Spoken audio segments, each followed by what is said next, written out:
بسم اللہ الرحمن الرحیم نحمده ونصلی علی رسولہ الکریم اما بعد۔ پیارے بچوں، آج ہم خدا تبارک و تعالیٰ کی کتابیں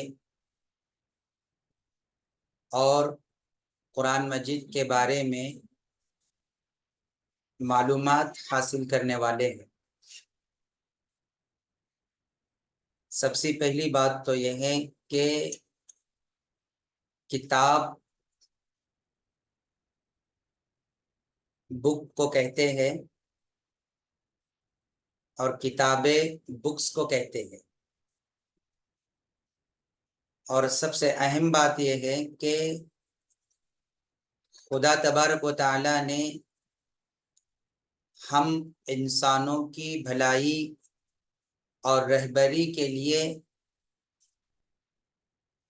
اور دنیا کی زندگی گزارنے کے لیے اپنے نبیوں اور اپنے رسولوں کے ساتھ اپنی کتابوں کو بھی بھیجا ہے، تاکہ وہ رسول، وہ نبی، وہ پیغمبر اللہ کی کتابوں میں اللہ کے احکامات کو پڑھ کر اور اللہ کے کتابوں سے اللہ کے احکامات کو انسانوں تک اور خدا تبارک و تعالیٰ کے بندوں تک پہنچانے کا کام کرے۔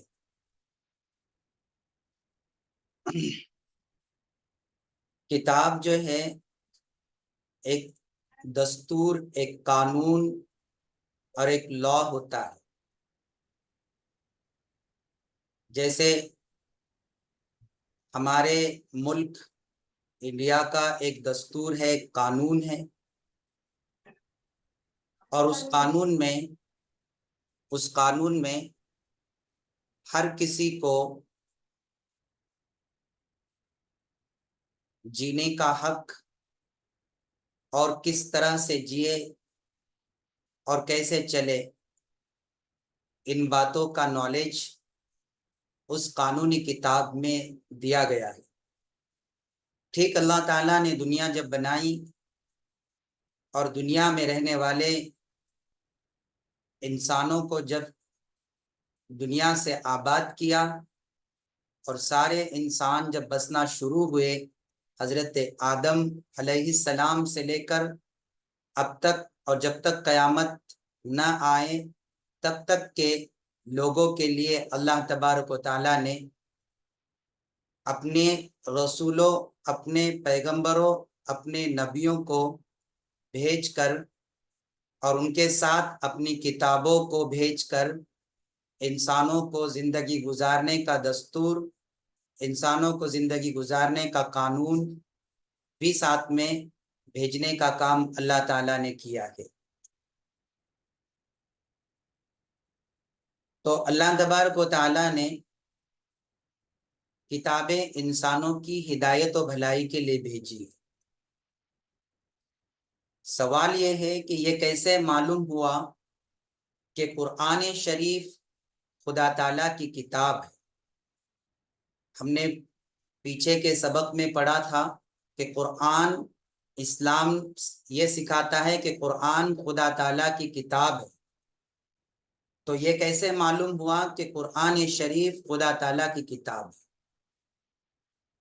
جتنی کتابیں اللہ تعالیٰ نے نبیوں کے ساتھ بھیجی ہیں، ان میں سب سے آخری پیغمبر نبی حضرت محمد صلی اللہ علیہ وسلم کے ساتھ یا ان پر جو کتاب اللہ نے نازل فرمائی ہے، بھیجی ہے، وہ ہے قرآن مجید۔ اور قرآن مجید، قرآن شریف خدا تعالیٰ کی کتاب ہے، یہ کیسے ہمیں معلوم ہوا؟ تو حضرت محمد صلی اللہ علیہ وسلم نے فرمایا کہ یہ قرآن مجید خدا تعالیٰ کی کتاب ہے۔ تو ہمارے نبی نے ہی ہمیں بتایا کہ قرآن کریم خدا تعالیٰ کی کتاب ہے، اور خدا تعالیٰ نے میرے اوپر نازل کی ہے، یعنی اتاری ہے۔ تو ہمیں قرآن شریف کے کتاب ہونے کے بارے میں خود ہمارے نبی نے بتایا اور یہ بھی فرمایا کہ یہ قرآن مجید مجھ پر اتاری گئی ہے، میرے ساتھ بھیجی گئی ہے، اور ساری دنیا کے بھلائی کے لیے اور ہدایت کے لیے یہ کتاب بھیجی گئی ہے۔ قرآن مجید حضرت محمد صلی اللہ علیہ وسلم پر ایک مرتبہ اترا یا تھوڑا تھوڑا اترا، جیسے کہ ہمارے نبی نے فرمایا کہ یہ قرآن مجید ہمارے اوپر اترا ہے، نازل ہوا ہے۔ تو سوال یہ ہوتا ہے کہ یہ قرآن مجید حضرت محمد صلی اللہ علیہ وسلم پر پورا ایک مرتبہ سے اتارا گیا، بھیجا گیا، یا تھوڑا تھوڑا کر کے بھیجا گیا؟ جواب یہ ہے کہ قرآن مجید حضرت محمد صلی اللہ علیہ وسلم پر تھوڑا تھوڑا اتارا گیا ہے، کبھی ایک آیت، کبھی دو چار آیتیں، کبھی ایک سورت، جیسی ضرورت ہوتے گئی ویسے ویسے قرآن پاک اترتا گیا اور نبی پاک صلی اللہ علیہ وسلم تک پہنچایا گیا۔ سوال یہ ہے کہ کتنے دنوں میں پورا قرآن مجید نازل ہوا، اترا؟ کتنے دن لگے قرآن مجید کو نازل ہونے میں، اتارنے میں، یا ہمارے نبی تک پہنچانے میں؟ جواب یہ ہے 23 سال میں پورا قرآن مجید نازل ہوا۔ 23 سال لگے قرآن پاک کو حضور پاک صلی اللہ علیہ وسلم تک پہنچانے میں۔ اب سوال یہ پیدا ہوتا ہے کہ اتنے سال کیوں لگے؟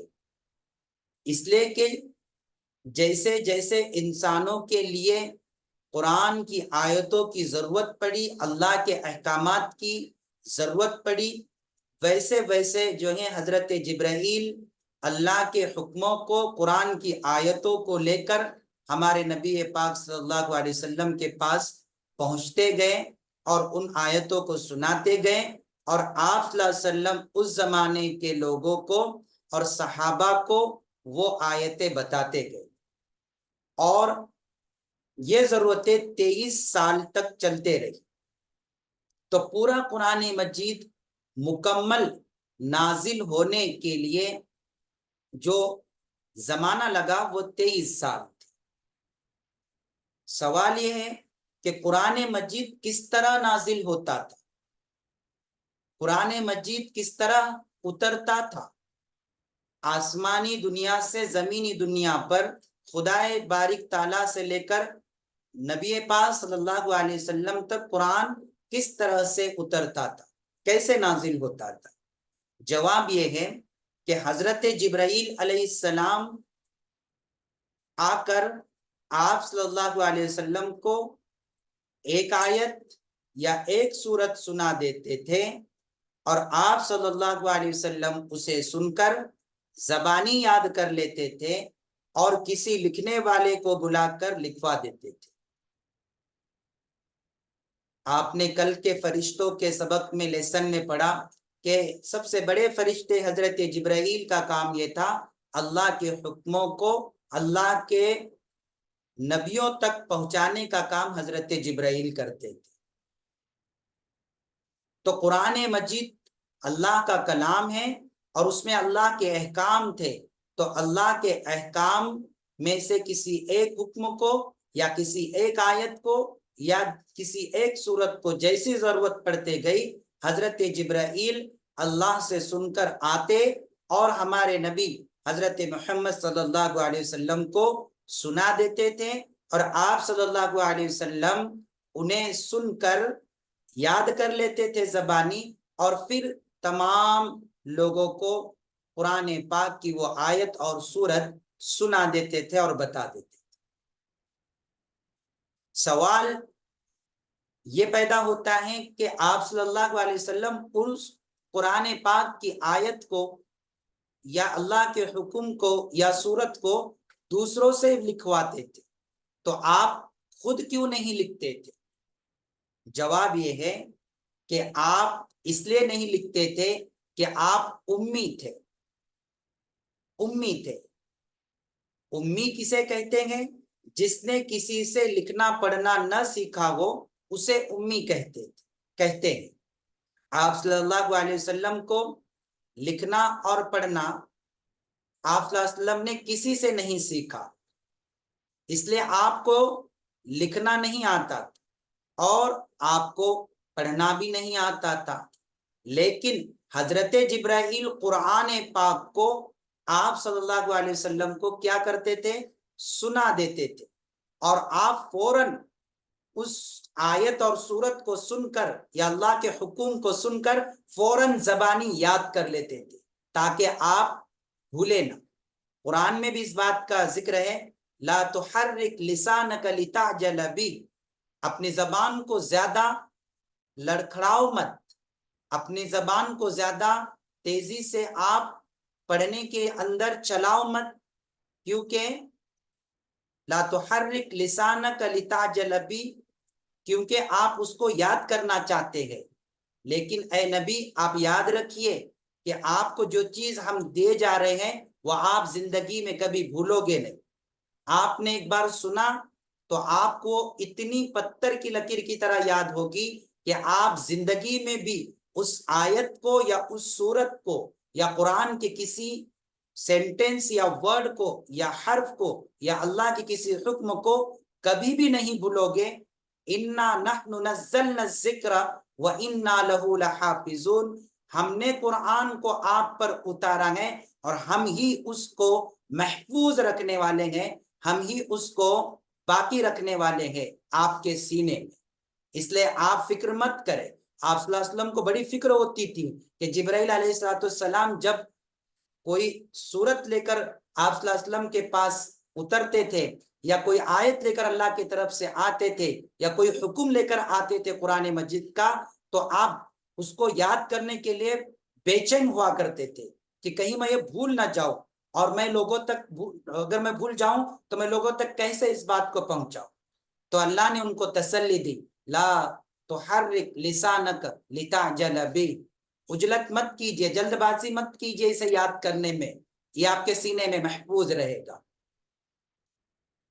تو حضرت جبرائیل علیہ السلام آپ صلی اللہ علیہ وسلم کو قرآن پاک کیا کرتے تھے؟ آ کر سنا دیا کرتے تھے، بتا دیا کرتے تھے۔ اور حدیث میں بھی آتا ہے کہ قرآن 23 سال، قرآن کو نازل ہونے میں 23 سال لگے، اور پورا مکمل قرآن 23 سال میں نازل ہوا، 23 سال میں نازل ہوا۔ لیکن اس کے بعد بھی آپ صلی اللہ علیہ وسلم سے حضرت جبرائیل جو سب سے بڑے فرشتے تھے، جو اللہ کی طرف سے قرآن اور اللہ کی کتابوں کو نبیوں تک پہنچانے پر مقرر تھے، وہ فرشتے سال میں دو قرآن آپ صلی اللہ علیہ وسلم سے 2 مرتبہ قرآن سن لیا کرتے تھے، پورے 30 پارے، پورے 114 سورے 2 مرتبہ سن لیا کرتے تھے، یعنی دو مرتبہ ریپیٹیشن ہوتا تھا سال میں قرآن پاک کا۔ اب سوال یہ ہوتا ہے کہ حضرت جبرائیل کون ہے؟ پیارے بچوں آپ تو جانتے ہیں حضرت جبرائیل فرشتے ہیں، خدا تعالیٰ کے حکم کو پیغمبروں اور نبیوں اور رسولوں کے پاس لاتے تھے۔ خدا تعالیٰ کی کتابیں کتنی ہیں؟ کیا ایک ہی کتاب ہے قرآن مجید، یا اس کے علاوہ بھی بہت ساری کتابیں ہیں؟ جواب، خدا تعالیٰ کی چھوٹی بڑی بہت سی کتابیں پیغمبروں پر نازل ہوئی، مگر بڑی کتابوں کو کتاب کہتے ہیں اور چھوٹی کتابوں کو صحیفے کہتے ہیں، صحیفے یعنی لٹریچر۔ مگر 4 کتابیں مشہور، پاپولر اور بڑی کتابیں ہیں۔ اب وہ 4 کتابیں جو مشہور ہیں اور آسمانی کتابیں ہیں کون کون سی ہیں اور کن کن نبیوں پر نازل ہوئی ہے؟ نمبر 1 توریت، جو حضرت موسیٰ علیہ السلام پر نازل ہوئی۔ نمبر 2 زبور، حضرت داؤد علیہ السلام پہ نازل ہوئی۔ نمبر 3 انجیل، جو حضرت عیسیٰ علیہ السلام پر نازل ہوئی۔ اور نمبر 4 قرآن مجید، جو ہمارے پیغمبر حضرت محمد مصطفیٰ صلی اللہ علیہ وسلم پر نازل ہوئی۔ اللہ تعالیٰ نے آسمانی کتابیں بہت ساری نازل کی ہے اپنے نبیوں پر، پیغمبروں پر، اور جو بڑی کتابیں ہیں انہیں کتاب کہیں گے، جو چھوٹی کتابیں ہیں انہیں صحیفے یا لٹریچر کہیں گے۔ اور ان ساری کتابوں کے نام اور صحیفوں کے نام جو ہے نہیں ملتے ہیں، البتہ قرآن مجید کے اندر 4 کتابوں کے نام موجود ہے، ملتے ہیں۔ نمبر 1 توریت جو موسیٰ علیہ السلام پر نازل ہوئی، نمبر 2 زبور جو حضرت داؤد علیہ السلام پر نازل ہوئی، نمبر 3 انجیل جو حضرت عیسیٰ پر نازل ہوئی، اور قرآن مجید ہمارے نبی محمد صلی اللہ علیہ وسلم پر نازل ہوئی۔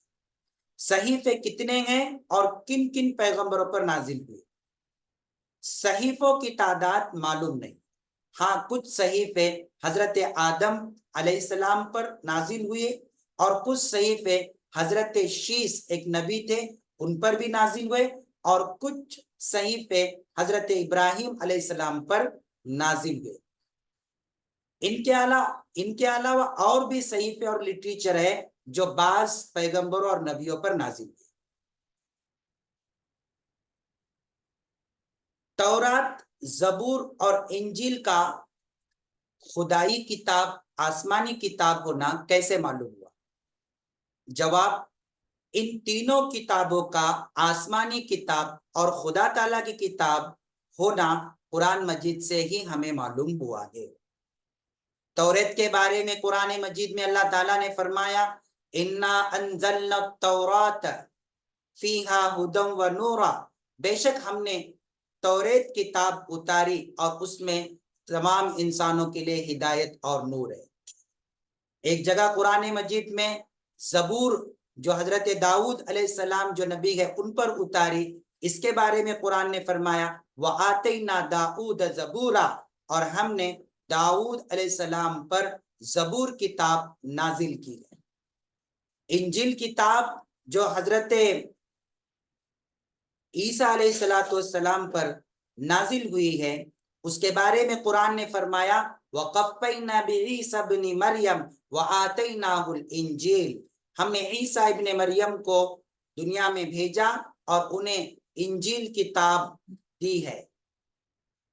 بس مسلمانوں کو قرآن مجید کے ذریعے سے ان 3 کتابوں کا بلکہ 4 کتابوں کا آسمانی کتاب ہونا اور خدا تعالیٰ کی کتاب ہونا معلوم ہوا ہے۔ سوال یہ ہے کہ اگر کوئی شخص توریت کتاب، زبور کتاب، انجیل کتاب کو خدا تعالیٰ کی کتابیں نہ مانے تو وہ انسان کیسا ہے؟ جواب، ایسا انسان کافر ہے، انکار کرنے والا ہے، کیونکہ ان کتابوں کا خدا کی کتابیں ہونا قرآن مجید سے ثابت ہوا ہے۔ تو جو شخص ان کو خدا کی کتابیں نہیں مانتا وہ قرآن مجید کی بتائی ہوئی بات کو نہیں مانتا، اور جو قرآن مجید کی بتائی ہوئی بات کو نہ مانے وہ کافر ہے۔ تو ہم بھی توریت، زبور، انجیل یہ 3 کتابیں اور 3 نبی حضرت موسیٰ، حضرت داؤد، حضرت عیسیٰ، ان کو خدا کی کتابیں اور خدا کا نبی تسلیم کرے، مانے۔ اگر ہم قرآن مجید کو مانتے ہیں اور حضرت محمد کو مانتے ہیں اور باقی 3 کتابوں کو نہیں مانتے تو ہم مسلمان ہو کر بھی کافر ہو جائیں گے، اس لیے کہ قرآن نے ہمیں بتایا ہے تو قرآن کی بات ماننا ہمارے لیے ضروری ہے۔ اس لیے ان 3 کتابوں کو، 3 نبیوں کو خدا کے نبی اور خدا کی کتابیں ماننا ضروری ہے۔ سوال یہ ہے تو کیا یہ توریت آج کے زمانے میں بھی توریت ہے، زبور ہے، انجیل کتاب ہے جو عیسائی لوگوں کے پاس موجود ہے، کرسچن لوگوں کے پاس موجود ہے، کیا وہ اصلی آسمانی اور خدائی توریت اور زبور اور انجیل کتابیں ہے؟ تو جواب یہ ہے کہ نہیں۔ کیوں نہیں؟ کیونکہ قرآن مجید سے یہ بات بھی ثابت ہوتی ہے، خود قرآن نے کہا ہے کہ ان کتابوں میں لوگوں نے تحریف کی ہے، یعنی اس کے اندر اپنے طرف سے من گھڑت باتوں کو ملا دیا ہے، مکس کیا ہے، خدا کے احکامات کو انہوں نے عدل بدل کر دیا ہے، پلٹ دیا ہے۔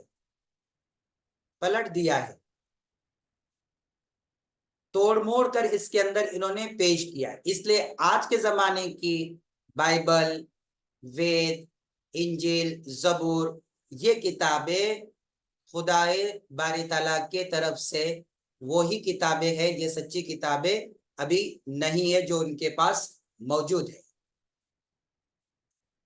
یہ کیسے معلوم ہوا کہ بعض پیغمبروں پر صحیفے اترے؟ قرآن مجید سے ثابت ہے کہ بعض پیغمبروں پر صحیفے نازل ہوئے. حضرت ابراہیم کے صحیفوں کا ذکر قرآن میں ہے، سورہ اعلیٰ کے اندر ہے، صحف ابراہیم و موسیٰ، کہ ہم نے حضرت ابراہیم کو صحیفہ دیا اور حضرت موسیٰ کو بھی صحیفہ دیا، یعنی لٹریچر دیا. سوال یہ ہے قرآن مجید خدا تعالیٰ کی کتاب ہے یا اس کا کلام ہے؟ کلام کا مطلب صرف اس کا حکم ہے یا اس کی بات ہے اللہ کی. قرآن مجید خدا تعالیٰ کی کتاب بھی ہے اور خدا کا کلام بھی ہے. قرآن مجید میں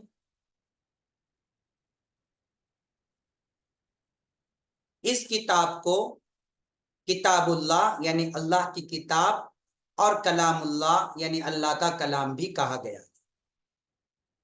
سوال، توریت، زبور، انجیل اور قرآن مجید میں سب سے افضل کون سی کتاب ہے؟ سب سے بڑی کتاب کون سی ہے؟ جواب ہے قرآن مجید سب سے افضل اور سب سے بڑی کتاب ہے. توریت، زبور، انجیل اور قرآن مجید یہ 4 بڑی کتابیں ہیں، اور ان میں سب سے افضل اور سب سے اونچی کتاب قرآن مجید ہے. خود قرآن پاک نے کہا ہے. کیوں ہے؟ اس لیے کہ قرآن سب سے آخری کتاب، اور اس نے اپنے سے پہلے والے تمام نبیوں کے بارے میں قرآن کے اندر ذکر آیا ہے، اور تمام کتابوں کا ذکر قرآن میں آیا ہے، اس لیے قرآن کا مرتبہ سب سے بڑا ہے.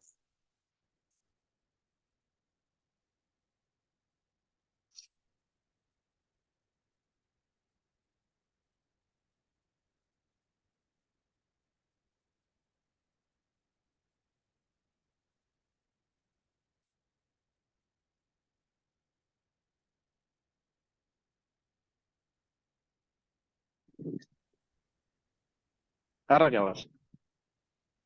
کیا گتا ہوا ہے؟ گتا ہوا ہے؟ آواز نہیں آ رہا. ابھی جی ہاں. تو قرآن مجید کو پہلی کتابوں پر کیا فضیلت ہے؟ جواب، بہت سی فضیلتیں ہیں، جن میں سے چند فضیلتیں یہ ہے. پہلی فضیلت یہ ہے کہ قرآن مجید کا ایک ایک حرف اور ایک ایک لفظ محفوظ ہے، سیو ہے. ایک ایک لفظ، اس میں ایک نقطے کی بھی کمی بیشی نہیں ہوئی ہے اور نہ قیامت تک ہو سکے گی. اور پہلی کتابوں میں لوگوں نے تحریف کی ہے، عدل بدل کی ہے، اپنے طرف سے من گھڑت باتیں اس میں انٹر کی ہے، داخل کی ہے. دوسری فضیلت قرآن مجید کو تمام کتابوں پر یہ ہے کہ قرآن مجید کی جو عبارت ہے وہ معجزہ ہے، جو لائن ہے، جو اس کی آیت ہے وہ معجزہ ہے.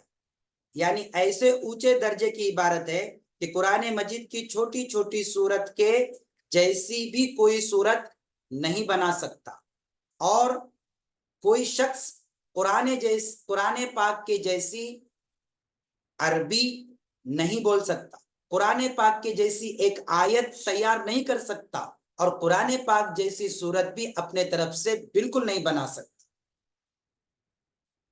قرآن پاک تمام کتابوں سے افضل اس لیے بھی ہے کہ قرآن مجید آخری شریعت کے احکام لایا ہے. توریت، زبور، انجیل، 3 کتابوں میں شریعت حضرت موسیٰ کی آ کے چلے گئی، حضرت داؤد کی شریعت اور دین آ کے چلا گیا، حضرت عیسیٰ علیہ السلام کا دین اور ریلیجن آ کے چلا گیا. اب اسلام دین اور اسلام ریلیجن آیا ہے، تو قرآن نے تمام پچھلی شریعتوں کو بیان کر کے پھر حضرت محمد صلی اللہ علیہ وسلم کے دین اور شریعت کو بیان کیا ہے. اس لیے سب کتابوں سے افضل یہ کتاب ہے.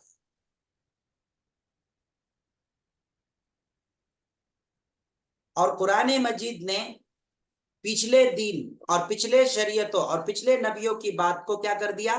کینسل کر دیا، رد کر دیا، اور نئی باتوں کو اور نئے دین کو اور نئے احکام کو نافذ کر دیا، جاری کر دیا۔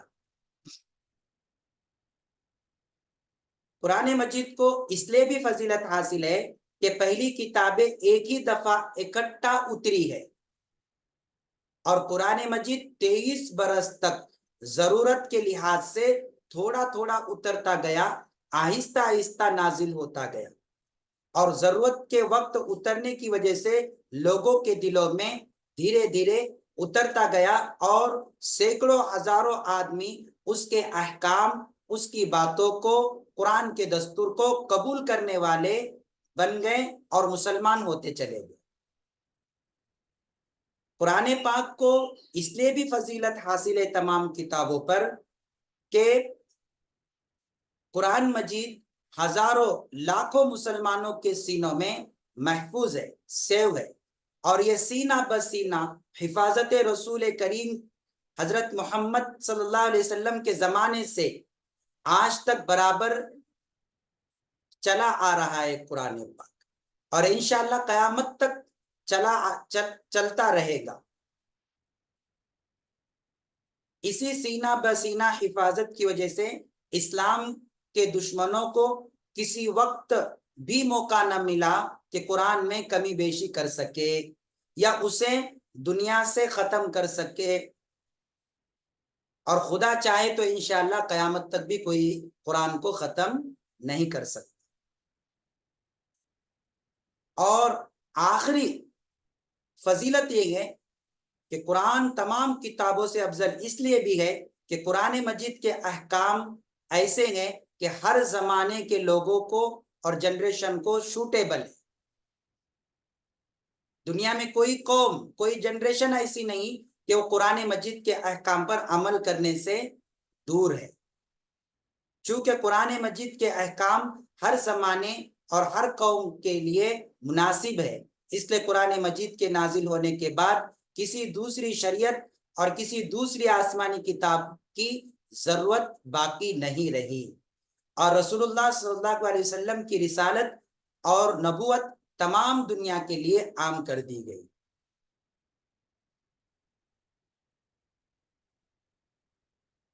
کتاب قرآن مجید اور خدا تعالیٰ کی کتابوں کے بارے میں جو باقی کی چیزیں ہیں انشاءاللہ کل کے لیسن میں ہم پورا کریں گے۔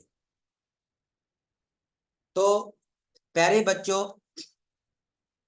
مجھے امید ہے کہ آپ کو یہ ساری باتیں جو ہے بہت اچھے طریقے